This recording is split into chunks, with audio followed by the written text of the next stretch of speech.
Greetings, fellow action figure connoisseurs, and welcome to another episode of Digital Caveman Presents Transformers Friday from the Toybox edition. I, as always, am your host, the Digital Caveman, and today I will be presenting you with the Transformers Power of the Primes Legends Class Windcharger. Let's get into it!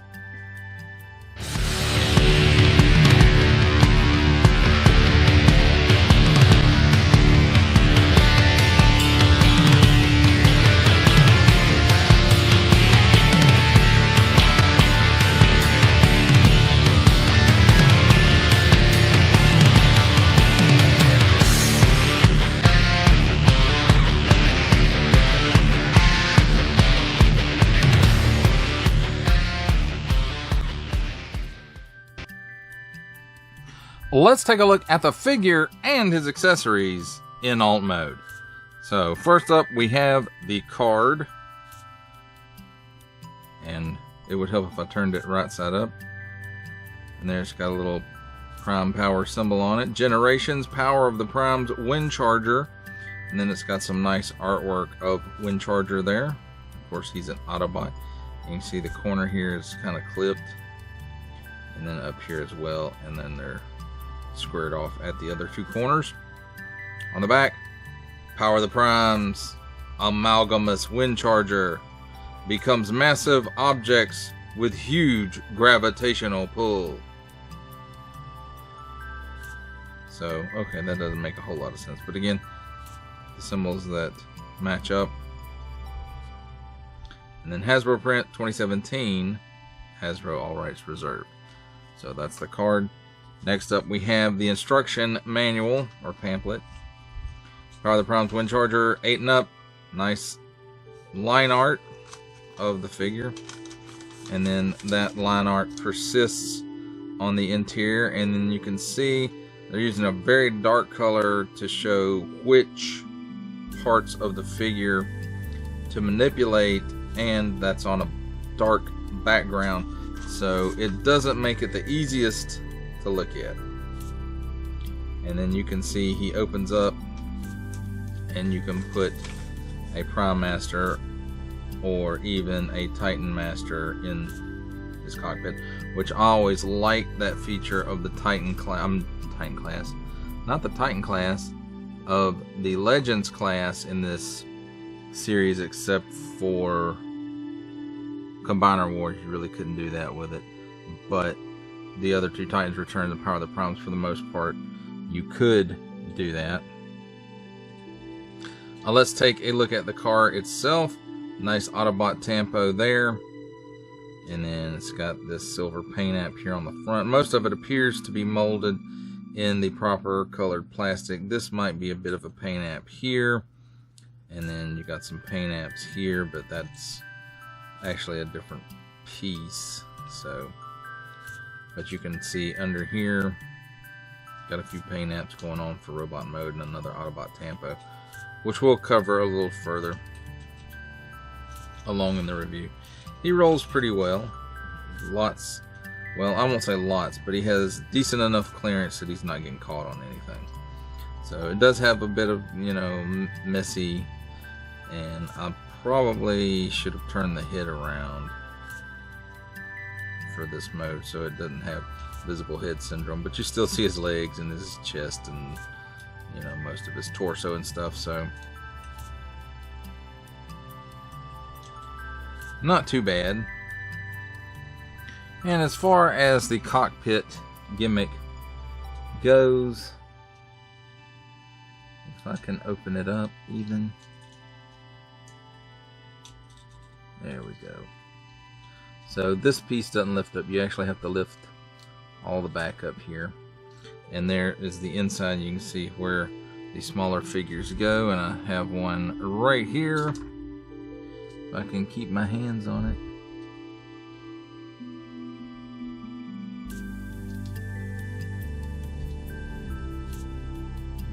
Doesn't work on it. But you can see there's a little tab right there. And his feet kind of have to go around that, and then you just mash him down, and his arm popped off, That's not supposed to happen, but it did. But you get the idea. And then you close it up. And there he is with somebody driving him around. Well, that, my friends, does it for a look at the figure in his alt mode and accessories. It's time for alt mode comparisons.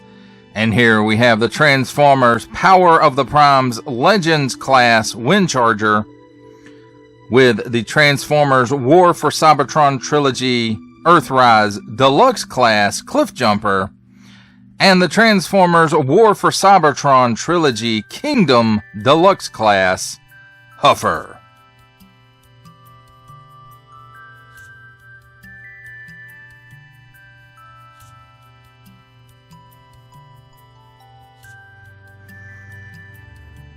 For our final set of alt mode comparisons, here we have the Transformers Power of the Primes Legends Class Windcharger with the Titans Returns Legends Class Bumblebee and the Amazon exclusive Earthrise Leader Class Alternate Universe Optimus Prime.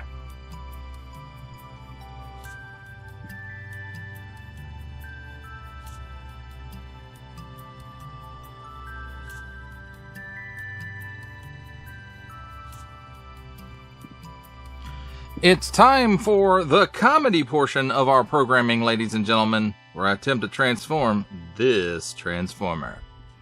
And hopefully it's not too bad. Embarrass myself too much with this Transformer. But anyway, the first thing you want to do is kind of bend this, and not bend it, but to kind of separate the hood from the windshield. And then these windshield assemblies, the top of the cab assembly and the rear, all tilt on this hinge right here. And you can see there's some tabs right here, and they're on both sides, and there's corresponding open slots right here on either side as well. And once you have that, separate the legs, then bend these pieces back on this hinge, and then there's another hinge right here to flip those up.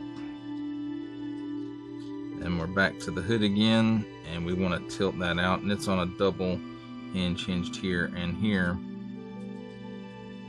Then you pull the arms out and down,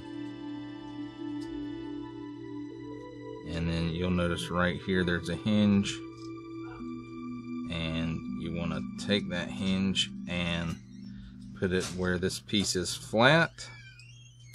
Then we're back to the back here, and you'll see this tab right here. It goes into this slot right here, and so you move that down and lock that into place, and there you have it, my friends. There is Windcharger all transformed. Let's take a look at the figure in his robot mode. And here we have some silver paint for his face and a little bit of blue in there for the eyes. I don't know if y'all can see. Maybe you can see it there. Looks like maybe a paint app here. Then Tampo, and then nice silver for the legs. And it does go all the way around. Same Autobot Tampo we talked about in vehicle mode there, but we also talked about that one as well. And then again, what we talked about in vehicle mode, this looks like paint app as well. No paint for the wheels, which would have kind of helped it stand out a little better, but that was not a thing at the time, really, especially on this class. Well, let's take a look at his articulation real quick. He doesn't look up, he doesn't look down, no chicken neck, no waggle. He can do the full Exorcist, and you notice there's big waffle holes in the back of his head. The arms at the shoulders are on ball joint, and there's also a hinge in there for transformation, so he can do that, but he's not really supposed to. But he can lift his arm up that high, not quite 90 degrees at the shoulder, and full 360 degrees there as well. There is a ball joint here at the elbow, and it allows for a full 360 degree rotation. And let's see, maybe slightly better than 90, but it's pretty much a 90 degree bend there. Nothing at the waist. At the hips, he can give you the full splits, and those are on ball joints as well, so there's a slight twist to it there, but no cut in the thigh or anything like that. And then at the knee, there's a pin right here, and he can give you that much bend. Also, he can kick forward that far and backwards that far. This hood piece kind of gets in the way just a little bit. And then nothing at the ankle. There are no ankles, so nothing at the ankles. So that, my friends, is a look at the figure in his robot mode. It's time for my favorite part of a Transformers review, robot mode comparisons. And here we have the Transformers Power of the Primes Legends Class Windcharger with the Transformers War for Cybertron Trilogy Earthrise Deluxe Class Cliff Jumper and the Transformers War for Cybertron Trilogy Kingdom Deluxe Class Huffer.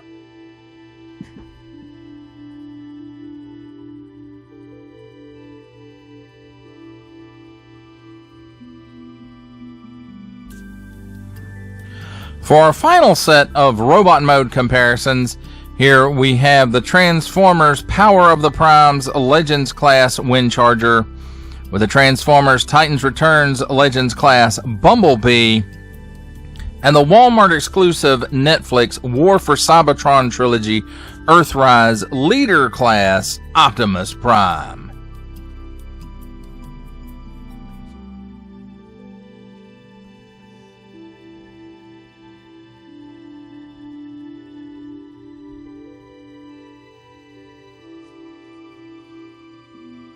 For final thoughts on the Transformers Power of the Primes Legends Class Windcharger, I have to say, like a lot of the other Transformers in this line, and I'm talking about Combiner Wars, Titans Returns, and Power of the Primes, it's not bad, but it's not great. It's getting there. It's growing I don't want to say the brand, it's not really growing the brand, but it's